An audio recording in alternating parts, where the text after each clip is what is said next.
Saksakallan gunarnavasya Vande Guru Sri Charanarabindam.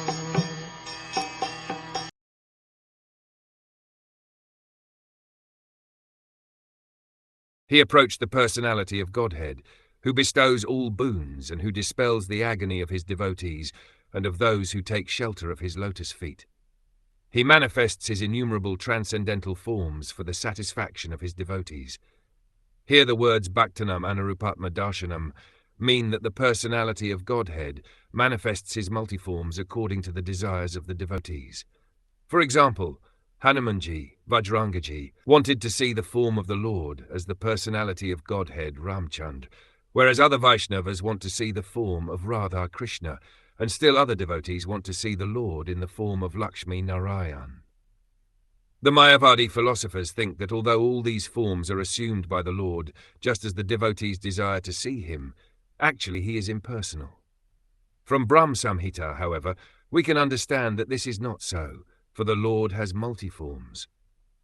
It is said in the Brahm Samhita, Advaitam Ashutam, the Lord does not appear before the devotee because of the devotee's imagination.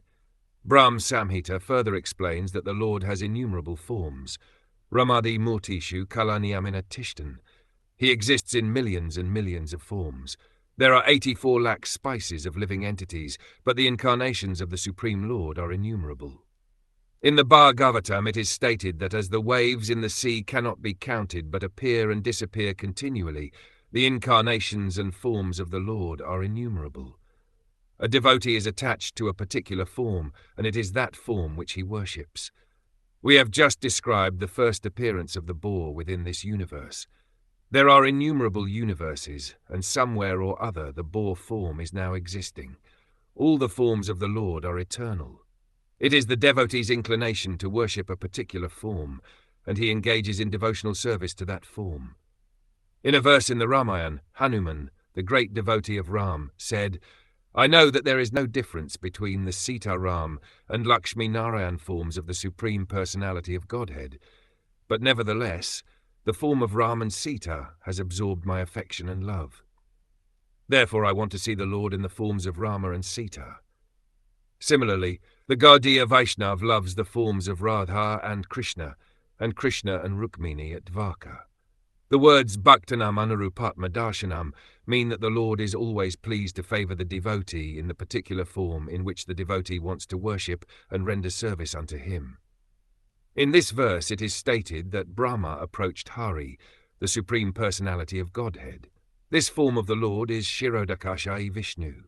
Whenever there is some trouble and Brahma has to approach the Lord, he can approach Shirodakashai Vishnu, and it is the grace of the Lord that whenever Brahma approaches about disturbances in the universe, the Lord gives him relief in so many ways. Lord Brahma, approaching the Lord, addressed him thus, My Lord, please protect me from these sinful demons who were created by me under your order. They are infuriated by an appetite for sex and have come to attack me. It appears here that the homosexual appetite of males for each other is created in this episode of the creation of the demons by Brahma. In other words, the homosexual appetite of a man for another man is demoniac and is not for any sane male in the ordinary course of life. My Lord, you are the only one capable of ending the affliction of the distressed and inflicting agony on those who never resort to your feet. The words Klishadas Tesham Anasana Padam Tava indicate that the Lord has two concerns. The first is to give protection to persons who take shelter of his lotus feet, and the second is to give trouble to those who are always demoniac and who are inimical toward the Lord. Maya's function is to give afflictions to the non-devotees. Here Brahma said, You are the protector of the surrendered souls, therefore I surrender unto your lotus feet. Please give me protection from these demons. The Lord, who can distinctly see the minds of others, perceived Brahma's distress and said to him, Cast off this impure body of yours. Thus commanded by the Lord, Brahma cast off his body. The Lord is described here by the word Viviktadhyatma Darshana. If anyone can completely perceive another's distress without doubt, it is the Lord himself. If someone is in distress and wants to get relief from his friend, Sometimes it so happens that his friend does not appreciate the volume of distress he is suffering. But for the Supreme Lord, it is not difficult. The Supreme Lord, as Paramatma, is sitting within the heart of every living entity, and he directly perceives the exact causes of distress. In Bhagavad Gita, the Lord says, Sarvasya Chaham Hridi Sanivishta, I am sitting in everyone's heart, and because of me one's remembrance and forgetfulness occur. Thus, whenever one fully surrenders unto the Supreme Lord, one finds that he is sitting within one's heart. He can give us direction how to get out of dangers or how to approach him in devotional service. The Lord, however, asked Brahma to give up his present body because it had created the demoniac principle. According to Sridhar Swami, Brahma's constant dropping of his body does not refer to his actually giving up his body. Rather, he suggests that Brahma gave up a particular mentality. Mind is the subtle body of the living entity. We may sometimes be absorbed in some thought which is sinful, but if we give up the sinful thought, it may be said that we give up the body. Brahma's mind was not in correct order when he created the demons. It must have been full of passion because the entire creation was passionate. Therefore, such passionate sons were born. It follows that any father and mother should also be careful while begetting children. The mental condition of a child depends upon the mental status of his parents at the time he is conceived. According to the Vedic system, therefore, the Garbhadana Samskara, or the ceremony for giving birth to a child, is observed. Before begetting a child, one has to sanctify his perplexed mind. When the parents engage their minds in the lotus feet of the Lord, and in such a state the child is born, naturally good devotee children come. When the society is full of such good population, there is no trouble from demoniac mentalities. The body given up by Brahma took the form of the evening twilight, when the day and night meet, a time which kindles passion. The Asuras, who are passionate by nature, dominated as they are by the element of Rajas, took it for a damsel whose lotus feet resounded with the tinkling of anklets, whose eyes were wide with intoxication, and whose hips were covered by fine cloth, over which shone a girdle. As early morning is the period for spiritual cultivation, the beginning of evening is the period for passion. Demoniac men are generally very fond of sex enjoyment. Therefore, they very much appreciate the approach of evening. The demons took the approach of the evening twilight to be a beautiful woman, and they began to adore her in various ways. They imagined the twilight to be a very beautiful woman with tinkling bangles on her feet, a girdle on her hips, and beautiful breasts, and for their sexual satisfaction, they imagined the appearance of this beautiful girl before them. Her breasts projected upward because of their clinging to each other, and they were too contiguous to admit any intervening space. She had a shapely nose and beautiful teeth. A lovely smile played on her lips, and she cast a sportful glance at the Asuras. Adorned with dark tresses, she hid herself, as it were, out of shyness. Upon seeing that girl, the Asuras were all infatuated with an appetite for sex. The difference between demons and demigods is that a beautiful woman very easily attracts the minds of demons, but she cannot attract the mind of a godly person. A godly person is full of knowledge, and a demoniac person is full of ignorance. Just as a child is attracted by a beautiful doll, similarly a demon, who is less intelligent and full of ignorance, is attracted by material beauty and an appetite for sex. The godly person knows that this nicely dressed and ornamented attraction of high breasts, high hips, beautiful nose and fair complexion is Maya. All the beauty a woman can display is only a combination of flesh and blood. Sri Shankaracharya has advised all persons not to be attracted by the interaction of flesh and blood. They should be attracted by the real beauty in spiritual life. The real beauty is Krishna and Radha. One who is attracted by the beauty of Radha and Krishna cannot be attracted by the false beauty of this material world. That is the difference between a demon and a godly person or devotee. The demons praised her. Oh, what a beauty! What rare self-control! What a budding youth! In the midst of us all who are passionately longing for her, she is moving about like one absolutely free from passion, indulging in various speculations about the evening twilight, which appeared to them endowed with the form of a young woman, The wicked-minded asuras treated her with respect and fondly spoke to her as follows. "Who are you, O pretty girl? Whose wife or daughter are you, and what can be the object of your appearing before us? Why do you tantalize us, unfortunate as we are, with the priceless commodity of your beauty?" The mentality of the demons in being enamored by the false beauty of this material world is expressed herein. The demoniac can pay any price for the skin beauty of this material world. They work very hard all day and night, but the purpose of their hard work is to enjoy sex life. Sometimes they misrepresent themselves as karma-yogis, not knowing the meaning of the word yoga. Yoga means to link up with the Supreme Personality of Godhead, or to act in Krishna consciousness. A person who works very hard, no matter in what occupation, and who offers the result of the work to the service of the Supreme Personality of Godhead Krishna is called a karma-yogi. Whosoever you may be, O beautiful girl, we are fortunate in being able to see you. While playing with a ball, you have agitated the minds of all onlookers. Demons arrange many kinds of performances to see the glaring beauty of a beautiful woman. Here it is stated that they saw the girl playing with a ball. Sometimes the demoniac arrange for so-called sports like tennis with the opposite sex. The purpose of such sporting is to see the bodily construction of the beautiful girl and enjoy a subtle sex mentality. This demoniac sex mentality of material enjoyment is sometimes encouraged by so-called yogis who encourage the public enjoy sex life in different varieties and at the same time advertise that if one meditates on a certain manufactured mantra, one can become God within 6 months. The public wants to be cheated, and Krishna therefore creates such cheaters to misrepresent and delude. These so-called yogis are actually enjoyers of the world garbed as yogis. Bhagavad Gita, however, recommends that if one wants to enjoy life, then it cannot be with these gross senses. A patient is advised by the experienced physician to refrain from ordinary enjoyment while in the diseased condition. A diseased person cannot enjoy anything. He has to restrain his enjoyment in order to get rid of the disease. Similarly, our material condition is a diseased condition. If one wants to enjoy real sense enjoyment, then one must get free of the entanglement of material existence. In spiritual life we can enjoy sense enjoyment which has no end. The difference between material and spiritual enjoyment is that material enjoyment is limited. Even if a man engages in material sex enjoyment, he cannot enjoy it for long. But when the sex enjoyment is given up, then one can enter spiritual life, which is unending.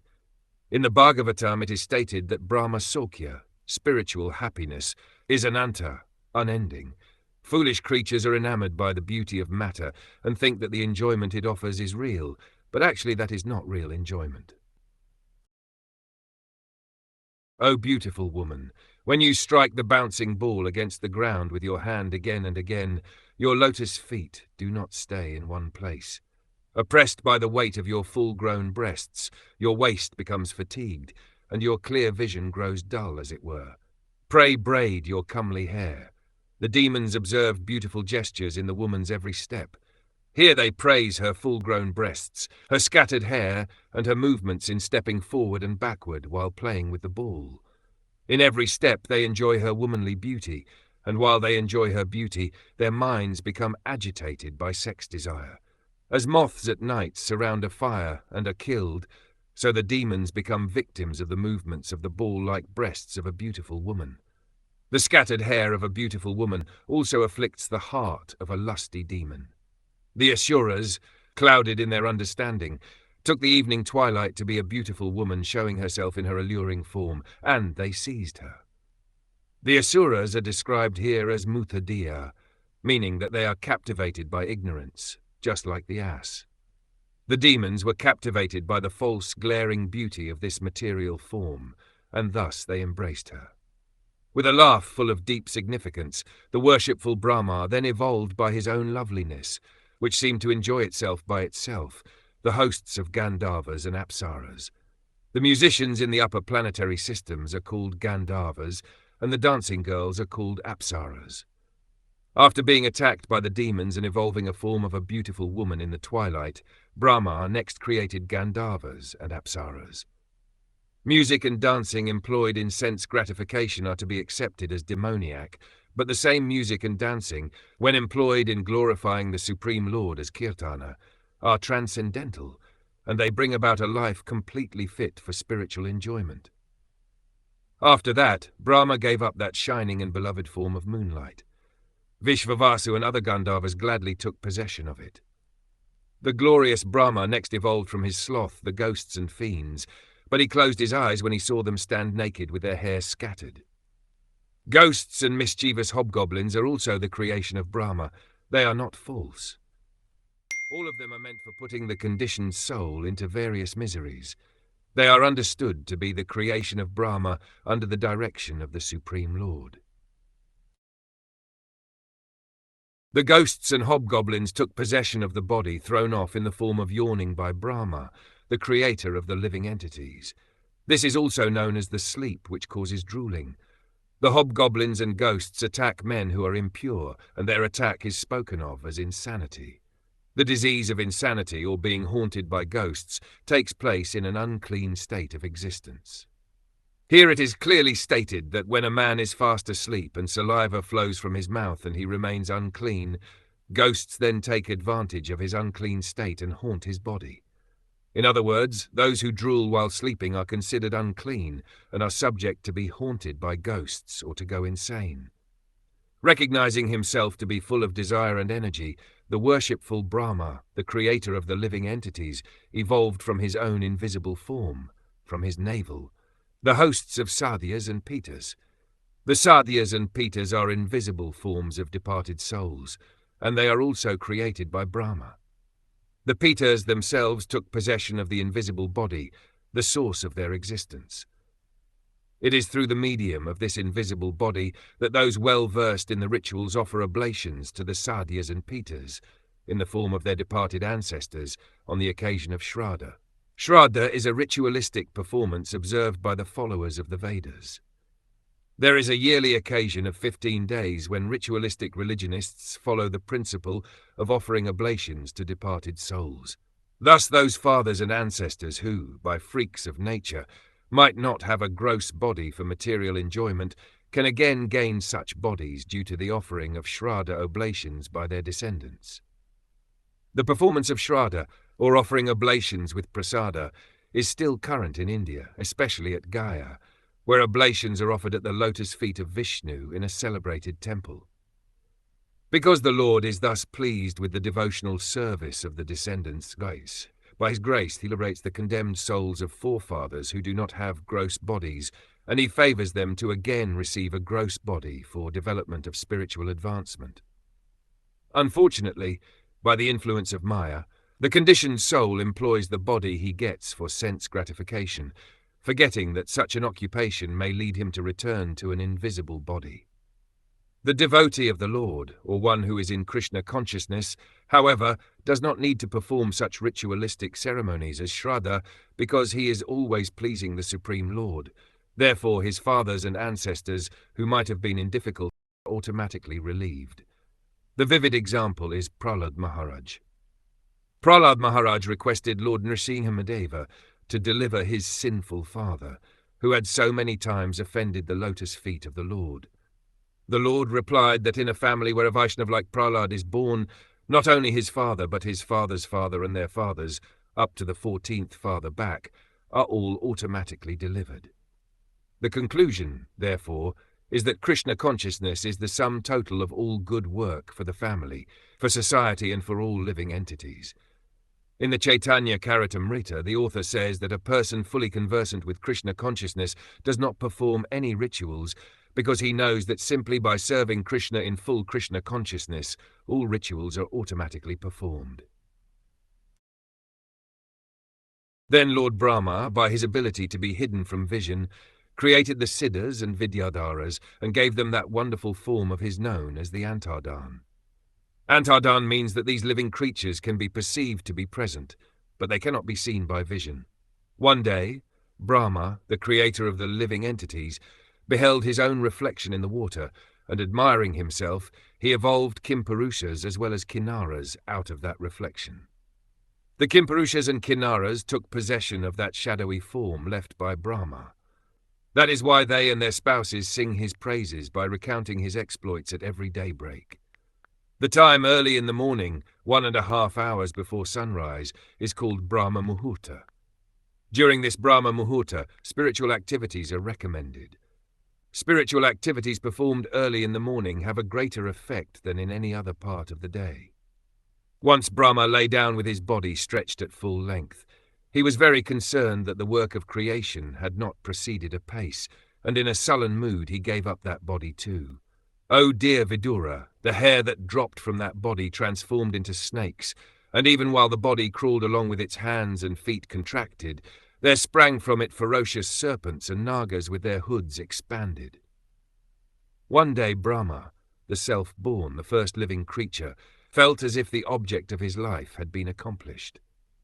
At that time he evolved from his mind the Manus, who promote the welfare activities of the universe. The self-possessed creator gave them his own human form.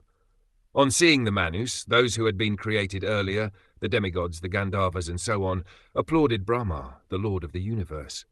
They prayed, "O creator of the universe, we are glad. What you have produced is well done." Since ritualistic acts have now been established soundly in this human form, we shall all share the sacrificial oblations. The importance of sacrifice is also mentioned in Bhagavad Gita, 3rd chapter, verse 10. The Lord confirms there that in the beginning of creation, Brahma created the Manus, along with the ritualistic sacrificial method, and blessed them. Continue these sacrificial rites, and you will be gradually elevated to your proper position of self-realization, and will also enjoy material happiness. All the living entities created by Brahma are conditioned souls, and are inclined to lord it over material nature.